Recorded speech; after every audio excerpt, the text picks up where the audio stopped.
Coussin cœur. C'est pas possible. Petit coussin. Hello les amis, j'espère que vous allez bien ce soir, que vous êtes en forme. Alors, petit live improvisé, voilà. Du coup, on est sur les deux, sur YouTube et sur Insta. Hello YouTube, hello, on est sur Facebook, là aussi. Ok, YouTube, Facebook, Insta. Ouais. On est bien, on a les droits. C'est bon ça. C'est ça. Alors, on est là pour répondre à vos questions. Si vous avez des questions, parce que vous m'avez posé beaucoup de questions. Ouais, t'as noté toutes les questions qu'il y avait, de toute façon, tu les as dans ton téléphone. Ouais, j'en ai pas mal. Donc, peut-être en attendant que les questions arrivent, on peut déjà prendre quelques-unes des questions que j'ai eues. Ouais. Alors, j'ai pas mal de trucs qui est revenu sur les profilages, ouais. sur le crudivorisme, sur les problèmes au niveau des intestins, etc. Donc, j'ai eu pas mal de questions sur ce sujet-là. Carrément. Ça, c'est un truc qui vous intéresse, quoi. Donc, le sujet du soir, déjà, bonsoir à tous. Hein, voilà. Bonsoir à tous ceux qui viennent d'arriver. Salut Stella, salut Nico, salut Péléa, hello à tous, hello à YouTube, on l'a déjà dit, hello, il y a YouTube qui nous regarde là-haut, hello à Facebook, hello Instagram. Le thème du jour, du soir plutôt, c'est de répondre à vos questions en termes de santé, nutrition, bien-être, sport, aussi mindset, voilà, tout ce qui est discipline, tout ce qui est motivation, autodiscipline, durabilité. Dans le maintien de votre hygiène de vie, nous sommes là pour répondre à toutes vos questions. Voilà, on a 45 minutes, 1 heure. Ça dure 1 heure max les lives sur Instagram, donc on ne pourra pas faire plus. Donc voilà, on est 100% dispo pour vous. Alors, qu'est-ce qu'on a comme nouvelle déjà à vous annoncer avant que on réponde à vos questions? Donc, n'hésitez pas à poser des questions. Ça commence, c'est parti. On a fait une formation. Voilà, je voulais vous dire ça. On a fait une formation pour les gens qui veulent prendre du poids. Vous avez bien entendu. Pour les gens qui veulent prendre du poids, d'accord? Je vous explique vite fait le truc.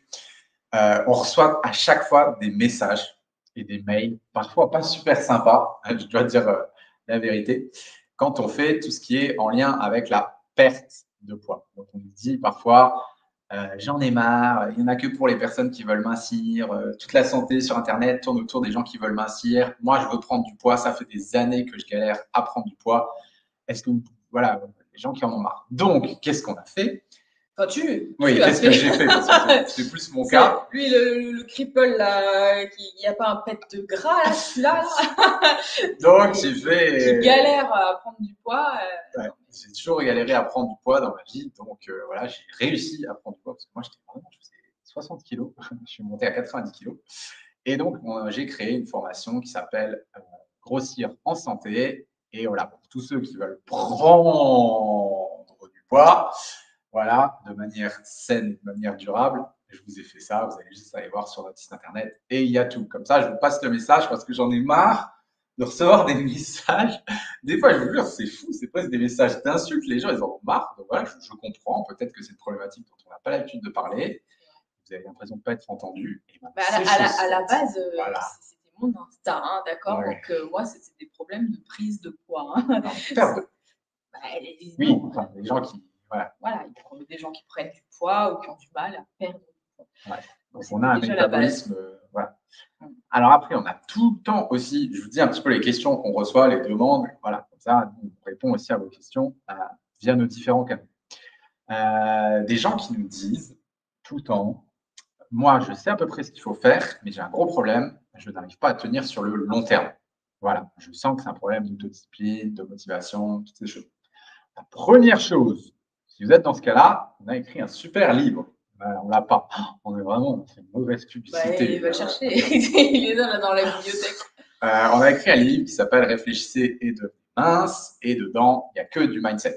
Okay, on parle des émotions, on parle de justement comment mettre en place des plans d'action et ça, tout est expliqué. Il y a 250 pages, je le prends bien dans le livre qu'on a écrit. Il est vraiment cool d'ailleurs. Merci du fond du cœur, ça me fait super plaisir. Encore aujourd'hui, là, il y a une personne qui nous a écrit. Merci à toi. Je viens d'acheter votre livre. Voilà. Donc, ça me fait super plaisir. C'est beau d'écrire un livre. Ça fait trop. C'est clair. Je sais pas, ça fait quelque chose d'écrire un bouquin. Donc, on l'a écrit tous les deux en plus. Hein, donc, ouais, on l'a co-écrit. Voilà. Ensemble. Voilà. Donc, il y a quelqu'un qui demande où est-ce qu'on trouve ta formation. Elle est sur, autant pour moi, elle est sur le site internet qui s'appelle j'alimentemasanté.com et dans la rubrique nos services et il y a tout. Voilà. Formation, non, c'est pas ça? C'est dans la rubrique nos services. Tu vas sur j'alimentemasanté.com et dans nos services et il y a tout. Voilà. De toute façon, il y a aussi le livre et tout ça. Et du coup, pour rebondir sur si vous avez des problèmes de mindset, de durabilité, d'autodiscipline, etc., on a créé une formation là qu'on a sortie il y a quelques jours qui s'appelle Être et Durer. Et dans cette formation, en fait, il n'y a que du développement personnel, de la philosophie, du mindset, de l'organisation, de l'autodiscipline. Et on vous donne en fait tous les outils. Il y a une quinzaine d'heures de vidéos dedans. Et en fait, on va vous donner vraiment tous les outils qu'on utilise en coaching, qu'on utilise pour nous-mêmes aussi, pour justement pouvoir mettre en place une hygiène de vie solide pour le reste de votre vie, sans vous prendre la tête. Alors, faites gaffe, parce que cette formation, elle envoie du très, très, très lourd. C'est tous les meilleurs ateliers, en fait, qu'on a fait dans le coaching, qu'on a sélectionnés et qu'on a mis dans cette formation. Donc, voilà, c'est un travail sur plusieurs mois, sur du long terme, le temps de mettre tout en place. Ça ne se fait pas comme ça. Et encore, nous, on travaille avec ces outils-là dans notre couple ou au quotidien. Donc, voilà, elle est quand même assez puissante, cette formation. Donc, voilà, au moins, on répond à toutes vos questions avec via différents canaux. Voilà, comme ça, vous savez, parce que c'est vrai que c'est des questions qu'on nous pose souvent. Il y a eu des questions qui sont passées. Tu as regardé un petit peu ma secrétaire ouais, j'ai regardé. Je regardais Thierry qui nous dit un coucou de Rio de Janeiro. Ouais, j'espère que ça va bien pour toi au soleil. Ah. Il y a Thierry de Nice et t'es à Rio. Qu'est-ce que tu fais là-bas? Non, c'est cool. En été, c'est peut-être plus sympa à Rio. Ouais, il y a Mathilde. Salut Mathilde. Coucou. Hello. Salut. Non, j'ai pas eu vraiment de questions. Il y avait une réflexion qui disait c'est beaucoup dû aussi au mindset, le fait de prendre du poids. De toute façon, prendre et perdre du poids, il y a du mindset. Après, prendre du poids, tu as beau avoir un mindset de fou, si tu as un tempérament à pas prendre à avoir des difficultés à prendre du poids, même si tu as un super mindset, parce que toi, tu as vu le mindset de fou que tu as. Voilà, c'est plus ton métabolisme. Là, ouais, là, tu peux rien faire, en fait. Il faut bien dissocier les deux, quoi. Tu as beau faire de la visualisation et te dire je vais ressembler à Arnold Schwarzenegger.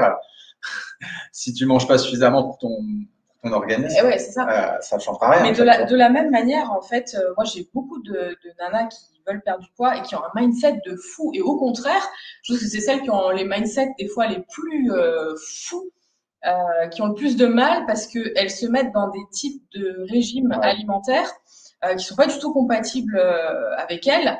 Et notamment, c'est vrai qu'on va peut-être faire une petite parenthèse sur le crudivorisme, le frugivorisme et toute cette dérive alimentaire, parce que justement, les personnes sont tellement un mindset élevé, elles veulent tellement y arriver qu'elles se perdent complètement dans une alimentation qui leur convient pas. Donc, encore une fois, le mindset peut jouer, mais dans certains cas, ça peut desservir la personne.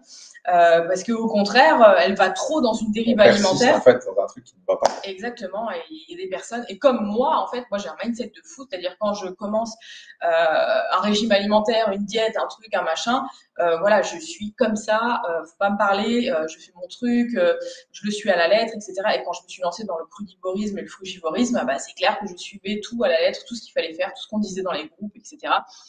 Et je me suis complètement perdue parce que je m'écoutais plus moi-même. Et encore une fois, on remet en fait à l'extérieur le pouvoir à quelqu'un d'autre qui nous dit comment on doit manger. Aujourd'hui, on nous dit ce qu'on doit faire au niveau de notre santé, on nous dit comment on doit se soigner, etc. Alors qu'on a quand même notre libre arbitre et on sait ce qui est bon ou pas pour nous. Sauf qu'on mentalise énormément les choses. C'est-à-dire qu'on va se dire, mentalement, cette carotte, elle est très bonne pour ma santé, donc je vais la manger. Sauf que tu as mal au bide. Tu vois, ça, c'est la cause à effet. Tu as mal au ventre quand tu manges la carotte. Mais en fait, toi, tu dis non, c'est marqué sur le papier que c'était vachement bon pour la santé, donc je vais continuer à la manger. Donc, encore une fois, il y a ce qui se dit et comment tu vas ingérer le truc, comment tu vas le gérer dans ton corps. Et peut-être tu peux très bien le gérer pendant 1 mois, 1 semaine, 15 jours, 6 mois, et après, ça va plus. Donc, il faut tout le temps se remettre en question, regarder, s'écouter, revenir à l'intérieur.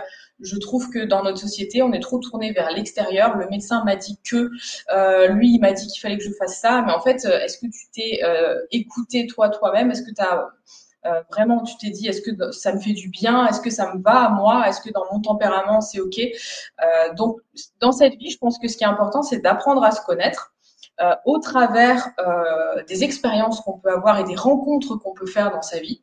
Et au fur et à mesure, en fait, tu vas affiner, apprendre de plus en plus à savoir qui tu es et donc à être autonome, c'est-à-dire à être ton propre médecin, ton propre guérisseur. C'est toi, en fait. C'est ce qu'on appelle reprendre son pouvoir, en fait. Parce que la plupart du temps, le pouvoir, il vient de l'extérieur. On nous dit comment manger, comment penser, quoi faire, quoi dire. On le voit aujourd'hui, hein, comment ça se passe. Hein. Donc là, je vous invite aussi, au travers de la santé, à reprendre votre pouvoir, votre souveraineté et à vous former, en fait, au maximum sur plein de choses et à piocher dans tout ce qui vous parle. Moi, j'en ai fait plein des formations et à chaque fois, il y avait des trucs que je prenais qui me parlaient, je me disais, ouais, tiens, ça, c'est pas mal pour moi, ça résonne bien avec moi. Et d'autres trucs, ça n'allait pas, donc je les laissais de côté. Donc, c'est important aussi d'arriver à faire la part des choses dans tout ce que vous faites dans la vie, de prendre ce qui est bon pour vous et puis de laisser de côté ce qui ne l'est pas. Je parle de ça aussi parce que je disais en rigolant hier dans la story, je suis un peu le service après-vente de Thierry Casanova et d'Irène Grosjean. Il y en a certains qui l'ont mal pris. Il faut comprendre que moi, dans mon quotidien, 8 personnes sur 10 que j'accompagne, je les récupère à la cuillère des régimes alimentaires qu'ils ont pu faire.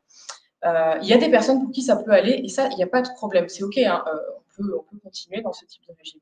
Mais encore une fois, faut pas être dans le déni, faut pas être dans l'extrême, dans l'extrémisme, jusqu'au boutisme parfois de certaines dérives alimentaires et vraiment revenir à ses sensations, à s'écouter et à voir que ça ne va plus en fait. Je m'affaiblis de plus en plus avec ce type d'alimentation, même si on se dit, mais attends, c'est génial, manger cru, c'est top, c'est vrai sur le papier, et même moi, je suis d'accord avec 80-90% de ce que ces personnes vont dire, mais par contre, ce que je vais tester moi dans mon corps, ça va pas m'aller du tout en fait, mon tempérament, mon digestif, etc. Ça ne va pas du tout. Donc ça, c'est hyper important aussi de revenir à l'essentiel, de se dire est-ce que ce type de régime me convient ou pas.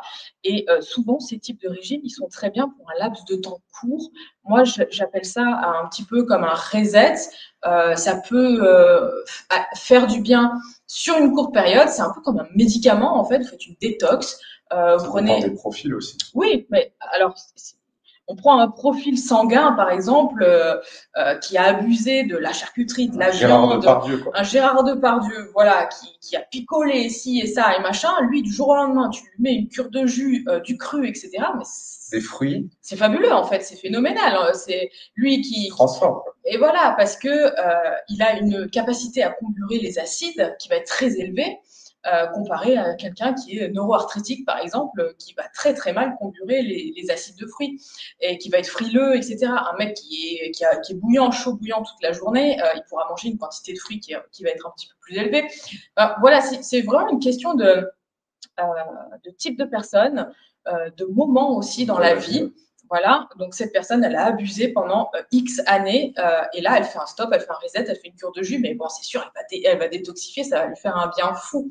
Mais après, la question, c'est pourquoi continuer en fait sur la détox après avoir fait cette détox, il faut reprendre une alimentation équilibrée parce que si la personne, après, elle reprend une alimentation complètement déséquilibrée avec plein d'alcool, de viande, du sucre, etc. Donc, c'est sûr qu'elle va repartir dans ses problèmes de santé.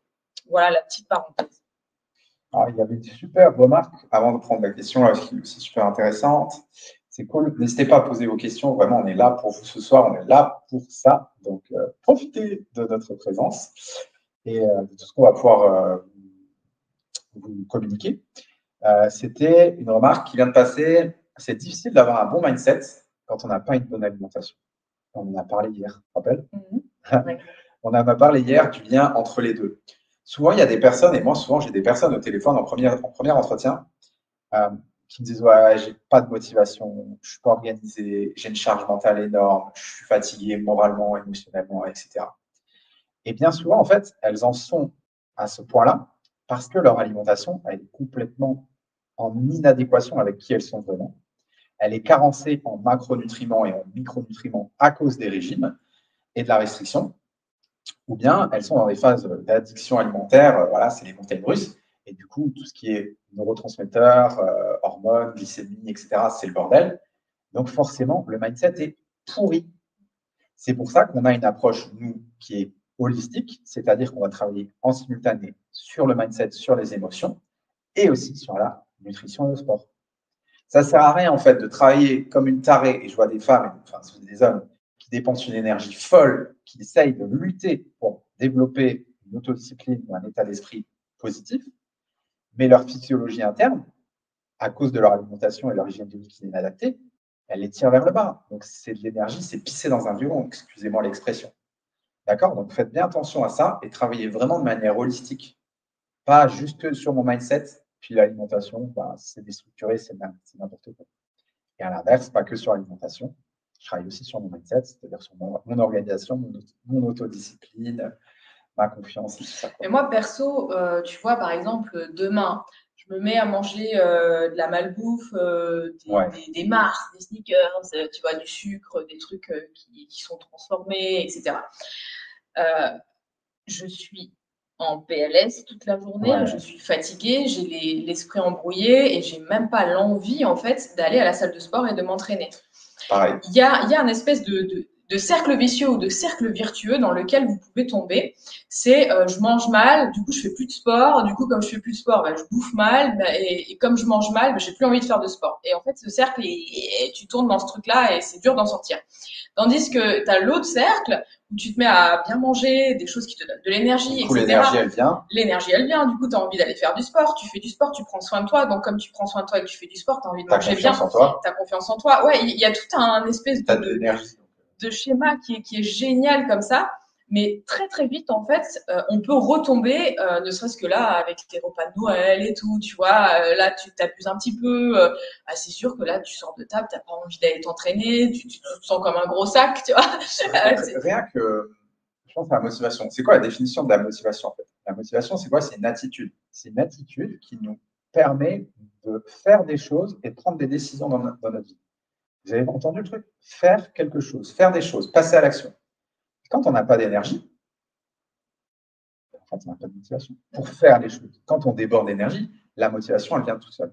Et comme dit Céline, demain, je me fais un régime, une semaine de junk food comme mangent 90% des gens, ou une semaine de restriction comme les nanas qui sont au régime ou les mecs qui sont au régime. C'est comme le mec, tu sais, qui est parti manger au McDo pendant un mois. En fait, on ne me reconnaissait pas. Je ne suis plus le même homme psychologiquement et physiologiquement. Alors, je me suis dit un truc, on en a parlé la dernière fois. Je me suis dit, franchement, des fois, pour les réseaux sociaux, j'aurais envie de le faire parce que que vous puissiez voir, moi, quand je m'alimente bien, quand je fais du sport, comment je suis, comment est mon corps, versus une semaine de malbouffe. Non, un mois, il faut faire une semaine. Un mois de McDo. Ah non, moi, une semaine, je jure, en une semaine, je suis métamorphosée. J'ai les cheveux, ils sont tout gras et pas beaux. J'ai ma peau, c'est une catastrophe, plein de boutons, j'ai des cernes, je gonfle. J'ai mon visage, il est difforme, il change complètement. Je deviens affreuse en fait.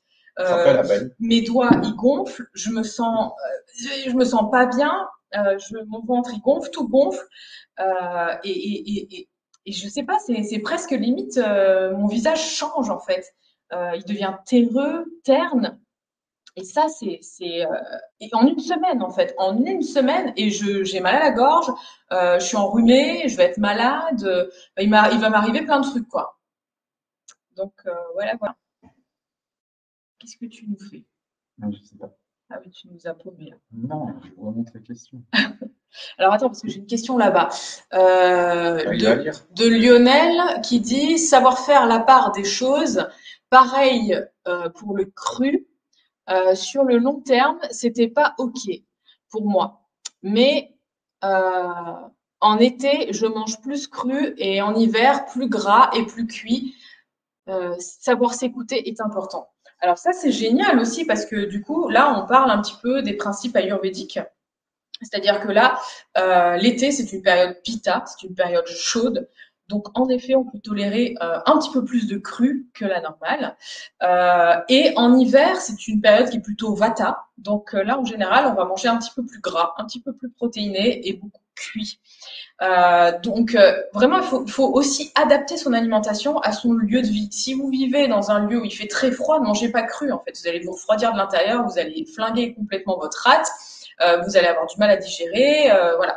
Donc, il faut aussi reprendre les choses dans leur contexte. Les personnes, peut-être que vous voyez aujourd'hui manger cru, être frugivore, etc., ils vivent où? Ils vivent peut-être au soleil, et donc forcément, c'est plus facile de digérer une quantité de cru avec le métabolisme qui convient, le profil qui convient, voilà.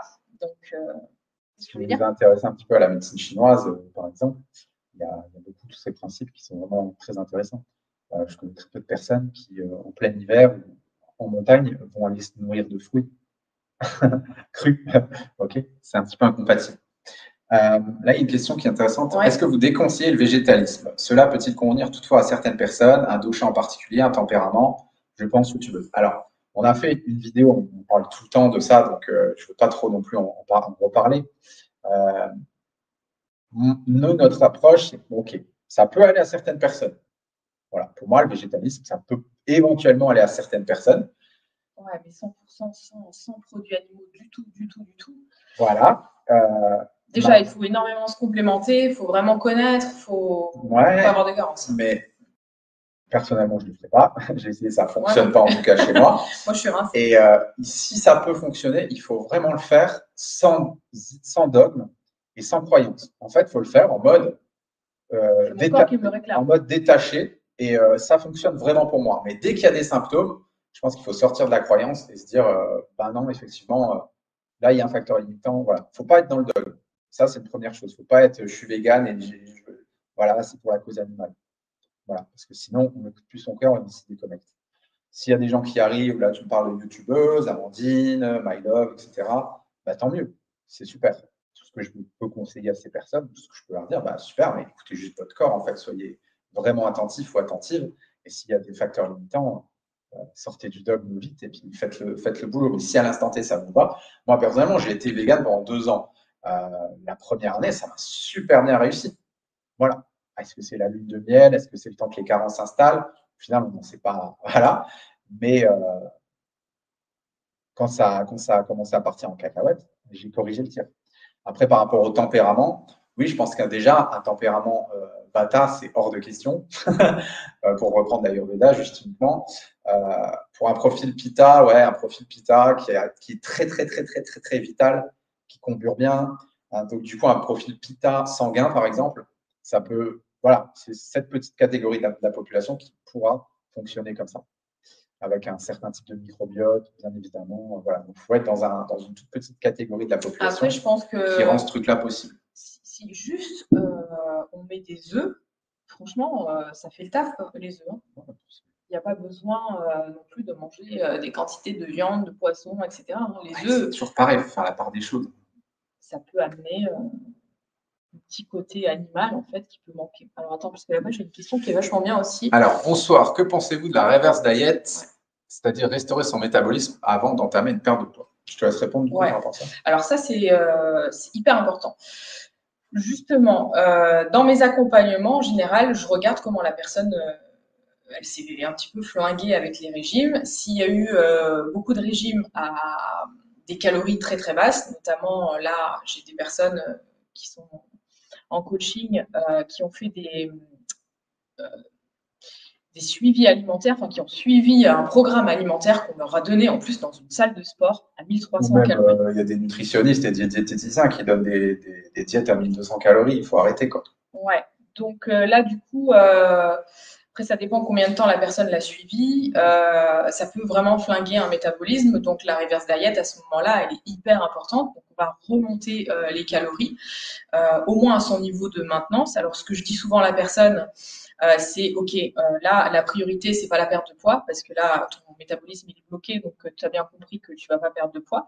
Tu vas peut-être même en reprendre pendant la reverse diet, mais c'est essentiel en fait de repasser par cette phase-là pour après remettre un léger déficit calorique qui va être tenable, qui va être normal, où tu vas pas être en PLS toute la journée parce que tu as faim, tu as la dalle, après aller se faire des crises de boulimie à 3000 calories, finalement ça sert à rien de se mettre dans une restriction comme ça. Donc déjà, la base, c'est de remonter le métabolisme, de supprimer les crises de boulimie et de TCA, qui sont souvent induites par une alimentation qui est trop faible en calories.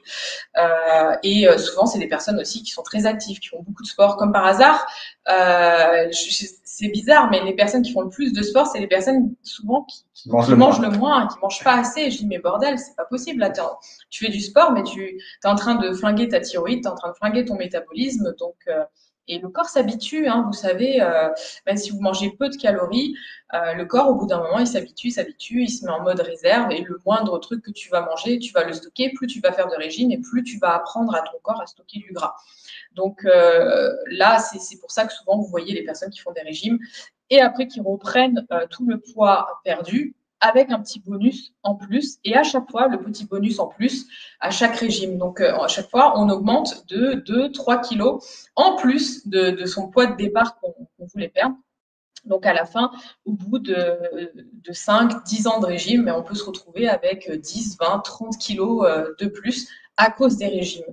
Je dirais que les régimes sont la cause principale de la prise de poids, hormis, bien sûr, quand on a une alimentation qui est totalement déséquilibrée. Mais à la limite, je préfère prendre des personnes qui ont une alimentation déséquilibrée, qui mangent n'importe comment, qui mangent de la junk food, mais qui mangent beaucoup de calories.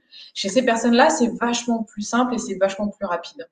Que des personnes, en fait, qui ont fait des régimes. Le corps, après, crée un espèce voilà, il y a une bataille qui est interne et c'est super dur, c'est super compliqué après de redémarrer un métabolisme. Tout est au ralenti, les hormones, la rate. Et après, on a aussi les hormones de la faim, la ghrelin et la leptine, qui sont complètement déréglées. Les personnes, souvent, n'ont plus la sensation de satiété. Donc, elles peuvent manger des quantités astronomiques et elles n'arrivent plus à s'arrêter parce qu'elles n'arrivent plus Enfin, le corps ne génère plus les sensations de satiété. Et après, il y a cette sensation aussi d'avoir faim tout le temps. Donc, ces deux hormones, la leptine et la ghrelin, sont vachement sollicitées quand on est en régime. Et c'est normal, en fait, c'est juste le corps qui se met en mode alerte. Et donc, il coupe la satiété pour qu'on puisse manger. Et il met à fond l'hormone, en fait, de la faim pour qu'on puisse remplir et manger. Donc, on est fait... notre corps, il est fait pour manger, on n'est pas fait pour être en restriction, surtout quand on est actif, quand on bouge, quand on fait du sport, etc. On a des enfants, quand on a une vie, quand on a un travail. Voilà. Il y a pas mal de questions qui sont passées. Je vais essayer de reprendre tout ça. Alors, donc là, comme je disais par rapport à ça, effectivement, la reverse diet, ça peut bien fonctionner. Par contre, il faut que ce soit vraiment bien fait.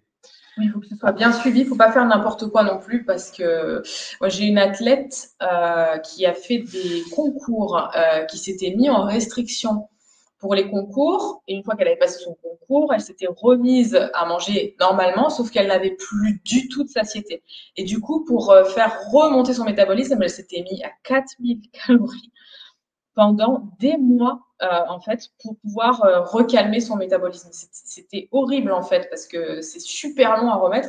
Et donc, il a fallu, en fait, manger 4000 calories tous les jours pendant plusieurs mois pour pouvoir retrouver, on va dire, un métabolisme normal et après se remettre à des calories normales sans être tout le temps à faire des craquages, quoi. Alors, que conseillez-vous pour une femme qui mange une fois par jour le midi? Alors...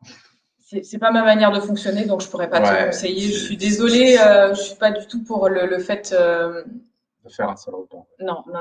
Le problème du mono-repas, c'est que du coup, il va y avoir beaucoup de calories à ce repas. Qu'est-ce que tu fais, bébé? Je cherche les autres questions. Ça fait? Ouais. Il va y avoir beaucoup de calories à ce repas et il va y avoir forcément beaucoup de glucides aussi à ce repas. Et le corps ne peut pas en fait assimiler en un seul repas énormément de glucides, énormément de protéines. Donc si tu dois manger, je sais pas, une quantité de protéines pour ton corps, ça va être compliqué en fait de les assimiler en un seul repas. Donc moi je suis pas du tout pour le fait de manger une seule fois. Et puis de toute façon. De toute façon, le problème qui va se poser aussi, c'est que tu vas cataboliser en fait. C'est-à-dire que si ton but c'est de prendre de la masse musculaire, en fait, tu vas brûler une partie de ta masse musculaire pendant les périodes où tu manges pas ou les périodes de jeûne. Ouais, donc nous, on n'est pas super fan. Donc, on ne peut pas te conseiller. Mm. Alors, il y avait une question, est-ce que les 2000 calories qui sont conseillées pour une personne, c'est quelque chose qui est bien, qui est valable?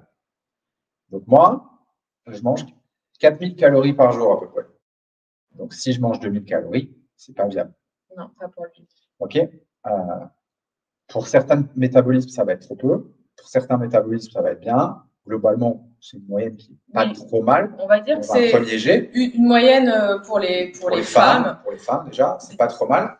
Mais après, il faut personnaliser les choses. C'est une bonne base. Et après, tu peux voir est-ce que j'ai faim, est-ce que j'ai pas faim, est-ce que je me sens bien, est-ce que je me sens pas bien, est-ce que je digère. Enfin, il y a tout un tas de choses que tu peux optimiser. C'est déjà une base qui est pas trop mal. C'est pareil, on m'a posé la question la dernière fois, comment savoir combien de calories sont bonnes pour moi? Donc, il existe la méthode Harris et Benedict, c'est ça? Oui, moi j'utilise pas mal de méthodes. Alors après, il y a aussi la méthode tu calcules tes calories sur une période donnée et tu notes ton poids. Et en fait, tu vois, si ton poids il est stabilisé, ça veut dire que c'est ta maintenance à peu près. Si tu prends du poids, ça veut dire que c'est un petit peu trop. Et encore que c'est pas le seul paramètre. Et si tu perds du poids, bah, ça veut dire que c'est pas assez.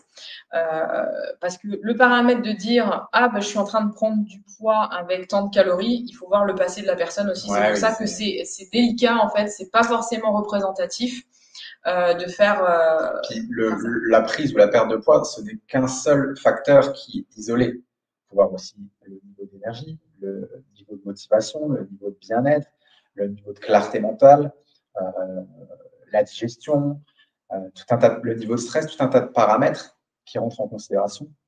La peau, les selles et la perte de poids ou la prise de poids, c'est juste un des paramètres. Donc surtout, si vous avez, comme nous, ce qu'on fait, une approche holistique, ne regardez pas que le poids sur la balance. Hein. Ça, c'est vraiment le truc à ne pas faire. En fait, le poids sur la balance, c'est vraiment la cerise sur le gâteau. Oui, C'est-à-dire voilà, que votre c'est ça. métabolisme, quand il est en santé et quand tout va bien, vous allez forcément dégraisser. Parce que, voilà. Mais après, attention, le corps a besoin d'avoir un minimum de graisse, hein, être complètement sec et tout ça, c'est pas naturel, on va dire, sauf pour des profils comme monsieur, là, qui a la tablette d'abdos, là, laisse tomber. Il a pas un pet de gras et qui fait pas de sèche, en fait. Il a 4000 calories. Tu vois, tu m'énerves. Il fait 15 heures de sport par semaine. Il y avait une question Il y a plein de questions là, je suis complètement débordé. Attends, je mange pas. Attends, tais-toi. Voilà, calme-toi. Juste, je réponds à la question que je viens de voir passer. Je me concentre parce que sinon, après, je vais être paumée.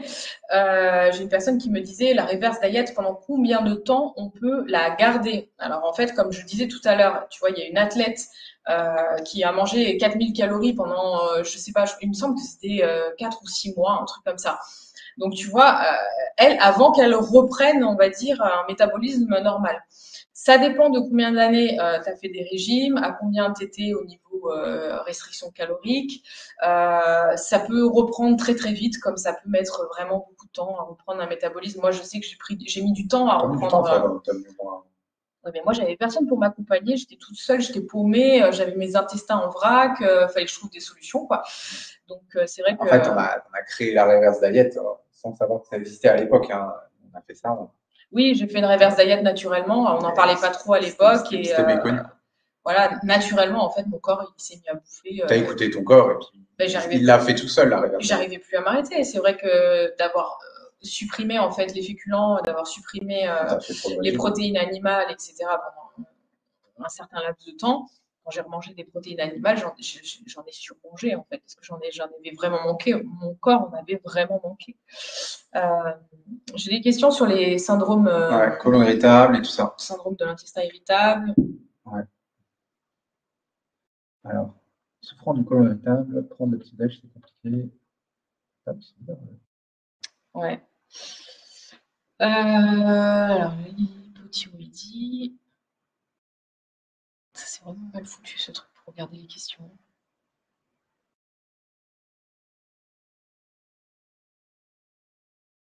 Tu vois? C'est horrible. En fait, le truc, il défile pas. Je sais pas pourquoi ça fait ça. Je vais essayer de défiler les questions. Ah ouais, vas-y, sur le téléphone. Sur ton... Je vais me mettre. Je sais pas si je peux me mettre sur notre live. Ah si, mais avec ton autre compte. Alors, je ne sais pas.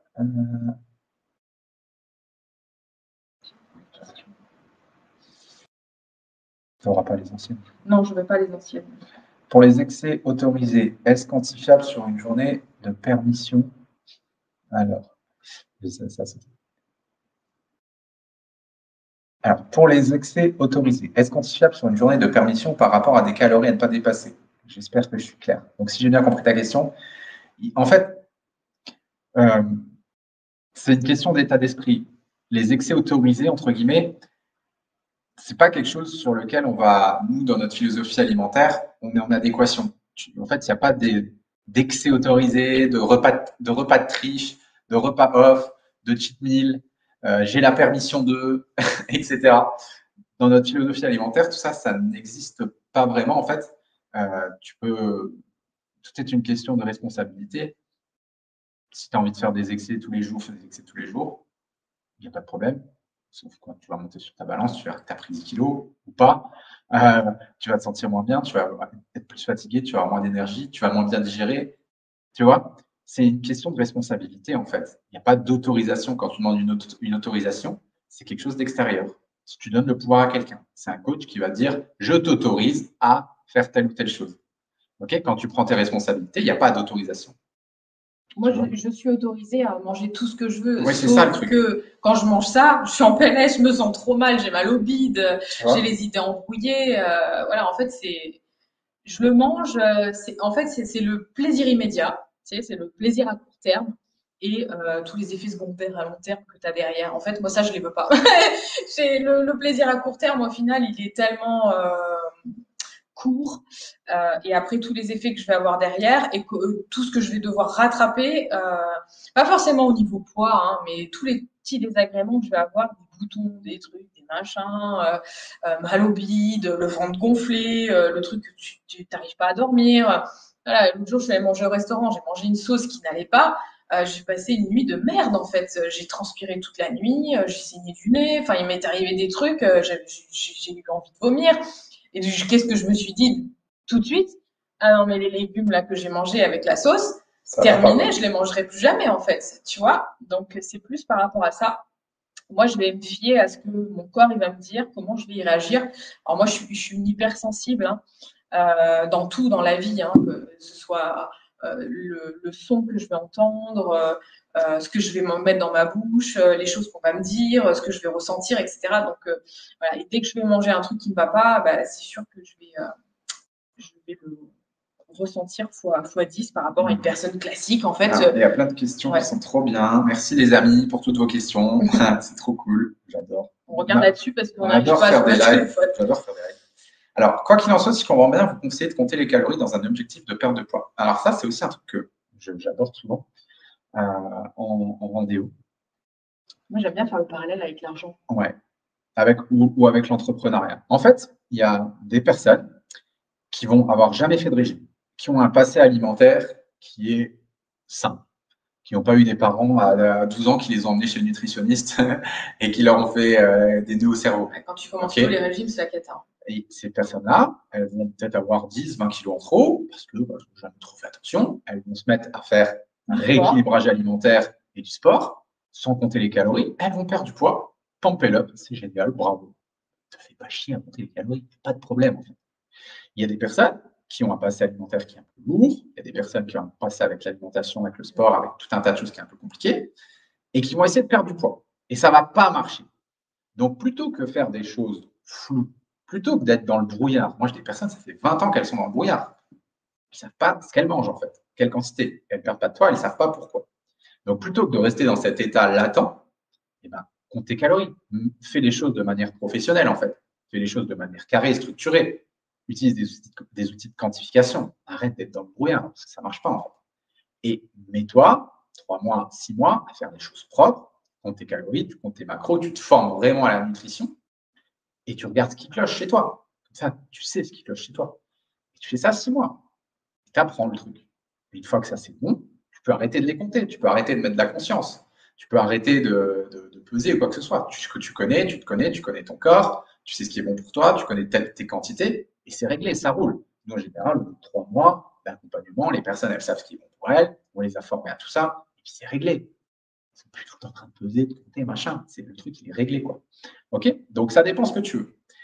C'est quoi le parallèle avec l'argent que tu fais soir? Nous, on compte nos calories tous les deux pour deux raisons différentes. Lui, il regarde qu'il a suffisamment de calories parce que son problème, c'est que souvent, il mange pas assez. On les compte pas au quotidien. Je suis pas toute ma journée à regarder. En fait, on sait tellement qu'est-ce qui est bon pour nous. On connaît les dosages, on sait combien mettre dans notre assiette, on sait combien de féculents on met, etc. On a fait notre diète. Notre diète, elle est dans notre tête, en fait. Et ce qui nous correspond, c'est dans notre tête. Mais on va dire que toi, tu les comptes, entre guillemets. Enfin, j'y veille. Tu veilles à avoir suffisamment de calories et moi, je dois veiller à pas en avoir trop. Voilà, parce qu'on a deux tempéraments complètement différents. Et le parallèle avec l'argent que je voulais faire au point de vue de la perte de poids, c'est comme si tu disais à quelqu'un, ben voilà, j'ai envie de m'acheter tel objet. Une voiture, par exemple. Voilà, j'en sais rien, une voiture, je dois m'acheter une voiture et en gros, comment je dois faire bon, déjà, il faut que tu connaisses le prix de la voiture. 2, il faut que tu saches combien tu dois mettre de côté tous les mois. Et donc, forcément, il faut que tu saches combien tu gagnes d'argent tous les mois. Parce que si tu fais au hasard, ça va être compliqué. Au bout d'un moment, ça va être super long. Tu vas pas savoir. Tu vas dépenser. Tu vas dépenser trop. Tu vas pas mettre de côté suffisamment, etc. Donc, quand vous avez des projets comme ça, c'est bien de quantifier parce que sans quantifier, vous êtes un petit peu à tâtons, au hasard. Alors peut-être qu'avec le hasard, tu peux arriver au truc qui va bien, mais voilà, il y a des gens, ils font leur compte tous les mois, ils comptent combien ils gagnent, ils comptent combien ils dépensent, et il y a des gens, ils font freestyle en fait. Ils verront bien. Peut-être qu'à la fin du mois, je serai découvert, tant pis, c'est pas grave. Voilà. Donc voilà, c'est comme vous voulez. Soit vous y allez au pif et puis bon, peut-être que ça peut marcher dans le doute. Peut-être que du coup tes calories elles seront comme il faut. Mais si t'as pas de résultat, faut changer les choses. Si t'as pas de résultat, si t'as pas de résultat et que t'en souffres, voilà. Soit tu restes dans ta souffrance et tu n'as pas envie de changer, de passer à l'action. Soit tu changes les choses. Si tous les mois, tu es à découvert et que tu en souffres et que tu n'as plus un rond au lieu de 18 mois et que tu galères, bah, peut-être le mois d'après, tu vas dire attends, je vais faire mes comptes quand même et puis je vais essayer de trouver un autre taf, j'en sais rien, pour arrondir les fins de mois, etc. etc. Donc en fait, comptabiliser des choses, parfois, c'est nécessaire pour obtenir des résultats. Voilà. Bonsoir, j'aimerais manger des glucides, mais j'ai un souci au cerveau et mon doc me conseille une diète low carb, SNIF. Ok. Alors, en effet, il y a certaines personnes qui ont des pathologies chez qui le régime cétogène peut convenir. Après, on peut essayer de faire un entre-deux. Voilà, on n'est pas obligé. Alors attention, parce que low carb ne veut pas dire no carb. Il faut aussi faire la part des choses avec ce que vont vous dire en fait les nutritionnistes ou comment ça s'appelle le truc de la santé là qui donne les ratios, les macronutriments. L'OMS. Ouais, l'OMS, voilà, qui va dire par exemple qu'il faut manger 55% de glucides. Voilà, moi, c'est pas pour tout le monde, en fait, 55% de glucides. Hein, donc, c'est bien de mettre une fourchette. Moi, je dirais entre 40 et 55. 40 étant du low carb, 55 étant du high carb. Voilà. Donc là, on a plus du 55 et ici, on a plus du 40. Après, moi, je pense qu'il faut toujours avoir plusieurs avis quand on a une problématique. Et d'aller regarder, là, ton doc, il t'a dit ça, ok, peut-être que lui, il est branché là-dessus, il a vu 3 études là-dessus, et il aime bien. Essaye d'avoir plusieurs avis. Oui, c'est bien, c'est bien. Ouais. Et puis de tester et d'essayer parce que. Glucides et glucides. C'est ce que j'allais dire. Donc, quand tu dis je mets 40% de glucides dans mon alimentation, c'est quoi les glucides en fait? Parce que la qualité des glucides que tu vas manger, comment tu vas les dispatcher dans ta journée, comment tu vas les utiliser, etc. Il y a tout et son contraire. Donc, tu peux le faire très très bien comme tu peux très mal le faire. Par exemple, tu peux mettre 40% de glucides en mangeant beaucoup de sucre, des pâtes blanches et que tu manges par exemple un gros plat de pâtes le midi et rien du tout le soir. Tu vois, là, tu es en déséquilibre total et là, tu peux avoir en effet des problèmes. Donc, il y a, comme disait Céline, il y a glucides et glucides.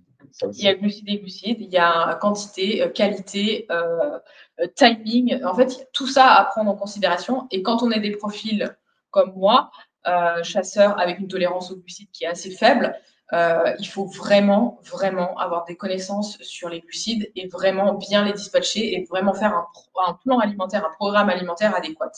Parce que sur des personnes comme toi, avec un autre type de profil, s'il mange un complet de pâtes, ce ne sera pas très grave, il ne va pas du tout avoir les conséquences, etc. Enfin, ce ne sera pas du tout la même chose qu'un profil comme le mien. Moi, si je mange beaucoup de glucides, déjà, je gonfle comme une baudruche. C'est pas pour autant que tu les supprimes. Mais non, pas du tout. C'est ce que je disais dans ma story la dernière fois. L'erreur, c'est de tomber vers le no carb. Donc, il y a une différence entre le low carb et le no carb. Parce que no carb, ton corps, il ne suit pas, en fait. C'est super compliqué. Ou alors, il faut vraiment, vraiment, vraiment se mettre en cétose et ne plus jamais manger de glucides. Parce que quand on se met dans le régime cétogène, dites-vous une chose, c'est que vous utilisez le carburant B, en fait. C'est un plan B.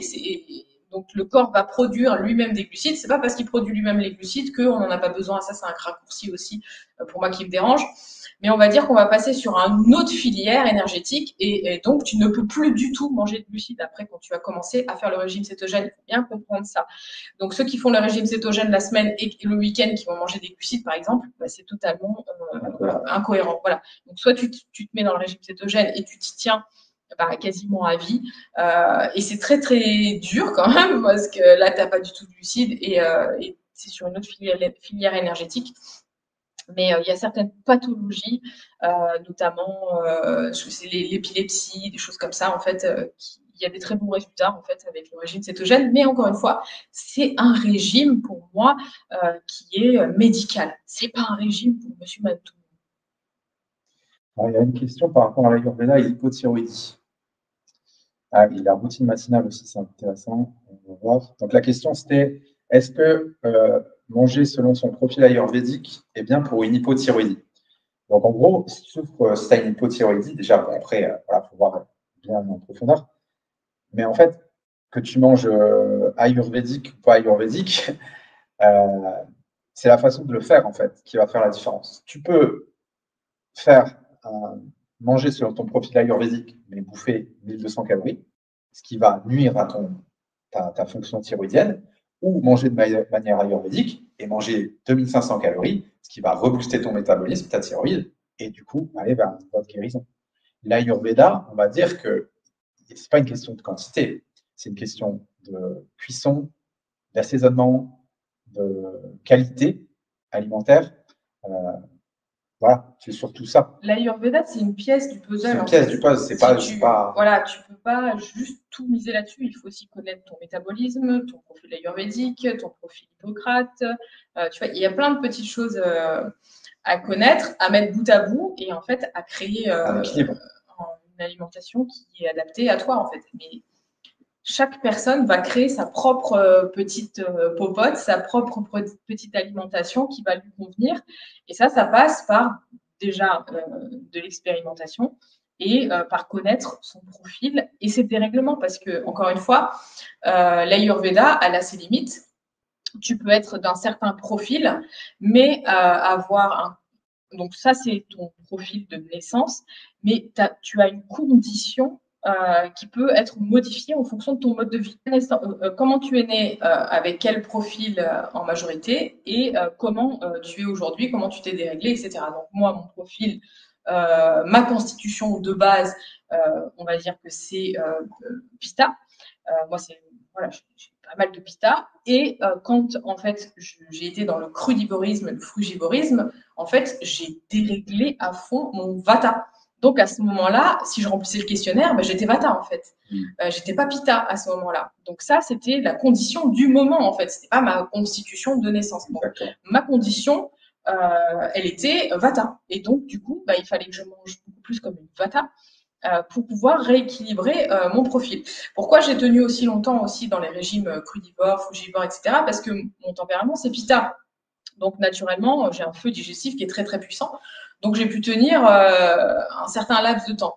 Une personne très frileuse, Vata, toute maigre, etc., qui mange cru, elle se dévitalise en 5 minutes. C'est beaucoup plus rapide, en fait, pour se dérégler.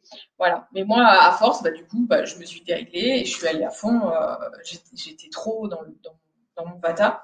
Et pour compenser ça, j'ai dû manger très, très gras, très protéiné, très mijoté, pas de cru du tout pendant au moins, bon, je dirais qu'encore aujourd'hui, le cru pour moi, ça passe toujours pas Donc trop ça, bien. c'est vraiment super important, ce qu'elle vient d'expliquer, Céline, entre constitution et condition. Donc ça, c'est à prendre en considération quoi, par rapport à la question qui était posée. Alors, il y a une question. Ouais.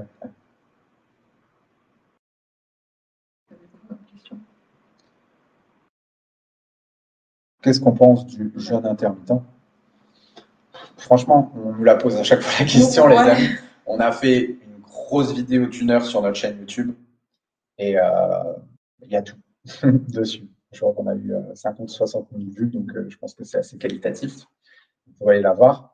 Mais globalement, c'est ce qu'on a dit par rapport à un seul repas par jour.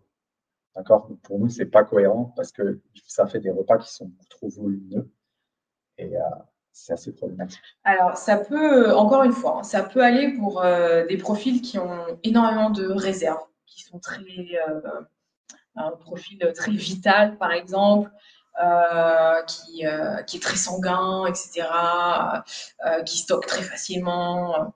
Ça peut éventuellement faire du bien, et encore une fois, peut-être pas sur du long terme, peut-être sur des courtes périodes, pourquoi pas l'utiliser aussi pour faire un stop, un petit repos digestif.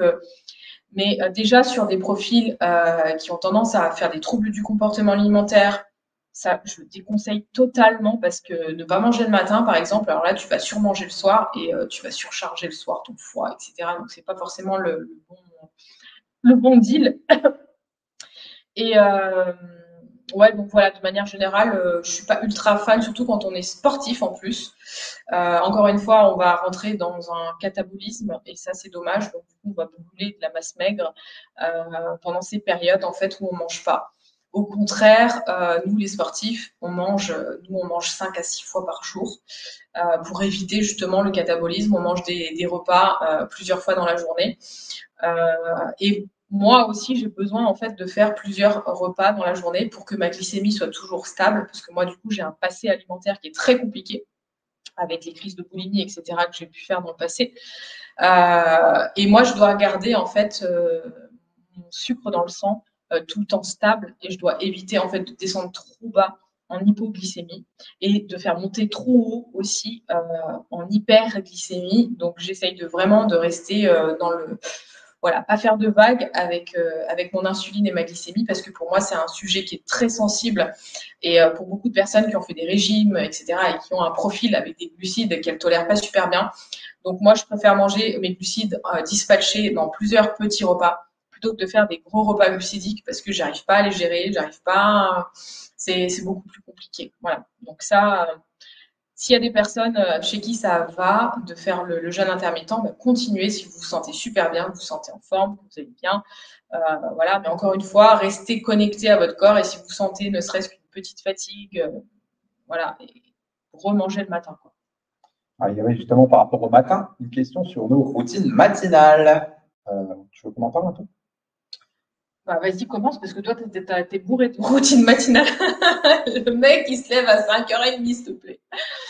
Routine matinale. Donc, je me lève à 6h déjà, pas 5h30. Donc, je me lève à 6h, je fais 1 heure de yoga, respiration, méditation, prière dans cette heure-là, étirement. Donc, voilà, c'est mon heure à moi. Je mets ma petite bougie, je me fais brûler ma sauge ou mon encens. Ensuite, je me réveille, enfin, je sors de tout ça, je vais prendre mon petit déjeuner. Et voilà, flocons d'avoine, des œufs, porridge, le truc que je fais depuis des années qui fonctionne très bien pour moi. Et après, je redescends. En général, je vais aux toilettes. Après avoir mangé, je vais aux toilettes. Je fais ce qu'il faut et je fais ma toilette. Du coup, brossage de dents, brossage à sec. Voilà, tout ce qui va bien. Et puis ensuite, je vais faire la respiration Wim Hof. Là. En fait, je m'allonge sur un tapis d'acupression avec les petites piques. Et puis, je fais ma respiration lourde pendant un quart d'heure, en fait. Et puis, c'est tout. Après, je vais au sport. Ouais. Voilà. Ah ouais, c'est pas mal ça. Moi, c'est plus court. Moi, en général, je me lève, je me fais le gratte-langue, je fais tous les trucs ayurvédiques. Le petit le lota, voilà, vous savez, dans le nez, là. Le neti avec le lota. Ensuite, je vais me faire le brossage à sec sur le corps. Après, je vais me faire un petit peu de stomach vacuum. J'adore faire ça. Donc, c'est une respiration aussi. On rentre le ventre, vous savez, et on se masse le ventre avec les intestins. Là, j'adore cette pratique-là. Et après, si j'ai un petit peu de temps, je me fais quelques étirements, quelques postures de yoga.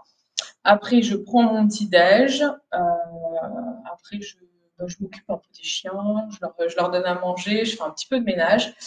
Et après, moi, en général, là, je m'habille et je vais au sport. Ah, j'ai oublié de dire que je m'habillais aussi. Oui, c'est mieux.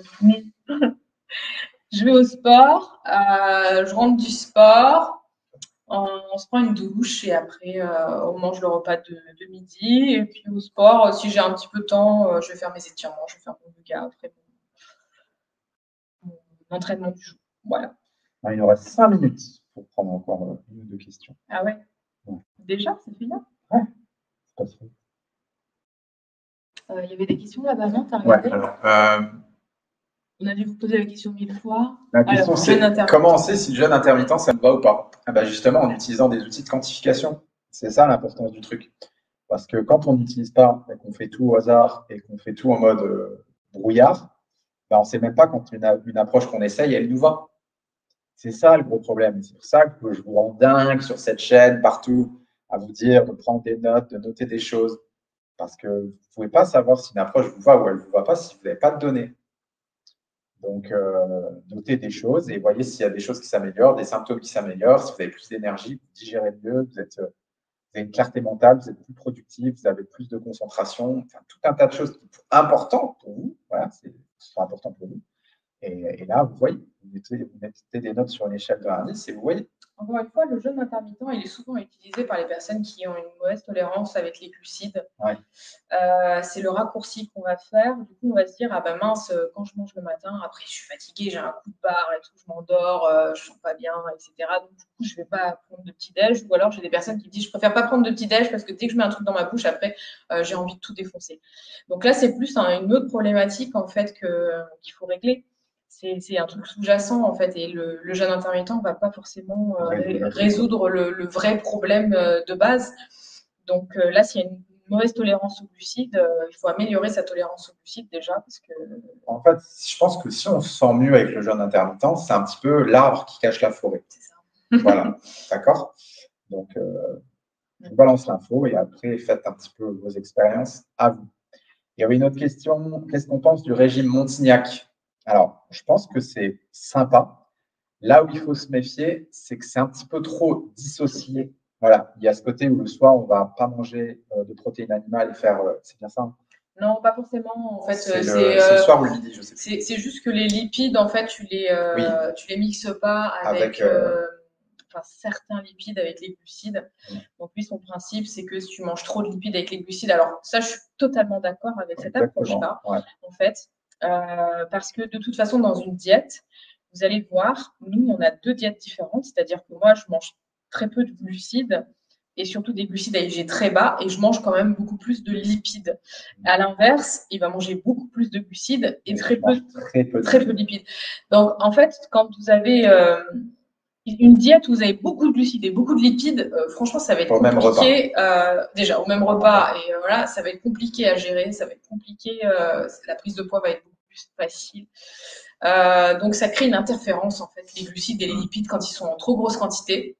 Donc, c'est bien de choisir. En fait, moi, je préfère choisir de mettre mes lipides et mes glucides, mais des glucides à IG bas en petite quantité et je mets mes lipides, plutôt que de se dire, bah tiens, le midi, je mets les glucides et le soir, je mets les lipides. Non, j'essaye de mettre des lipides et des glucides à tous mes repas et je ne fais pas de dissocier. Et de la même manière, moi, je suis contre le dissocier, je suis contre le fait retirer la protéine animale parce que pour moi, c'est super important d'avoir la protéine animale avec les glucides parce que la protéine, en fait, pour pouvoir pénétrer les cellules, elle a besoin de la clé de la serrure de l'insuline, en fait, et pour être assimilée. Parce que si vous mangez que des protéines et des légumes, en fait, vous allez très très mal assimiler votre repas et vos protéines. Et au bout d'un moment, vous allez être carencé, en fait, par un manque d'insuline.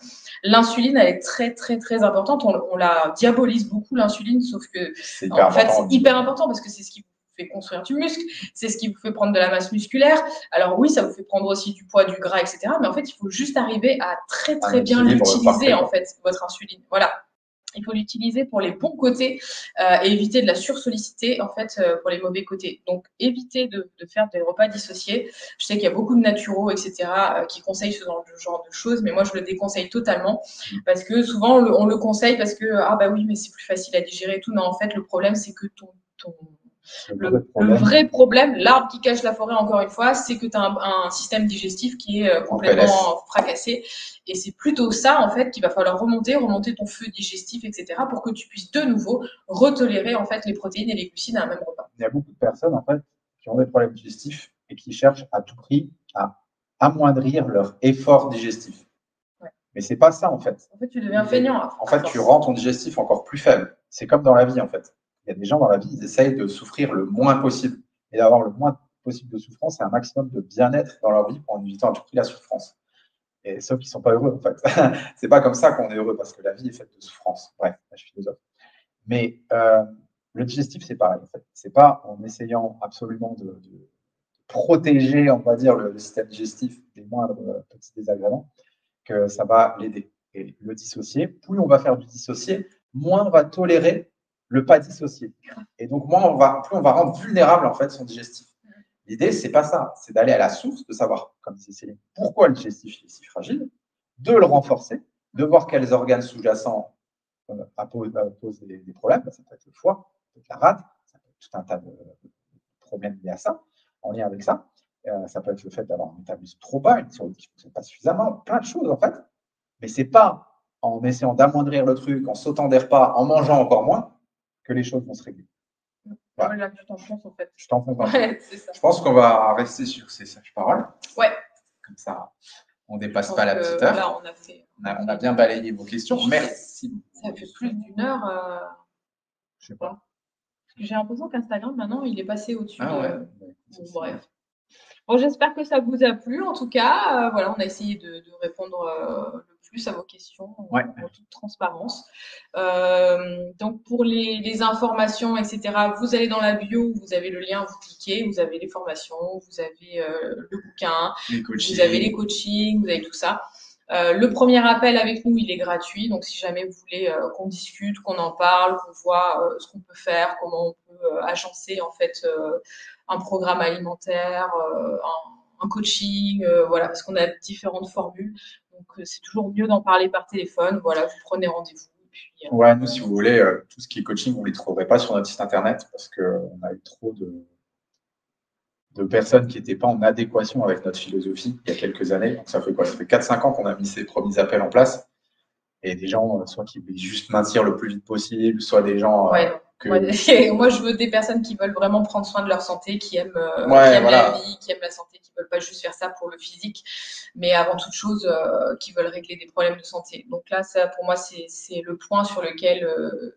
c'est très important. Et après, il faut aussi que je matche avec la personne, que je m'entende bien, parce qu'on va parler quasiment tous les jours. Voilà, il y a accès à mon WhatsApp, etc. Donc, moi, je parle beaucoup avec les coachés et je crée vraiment une relation de proximité pour aider les personnes au maximum à régler leurs soucis de santé. Voilà.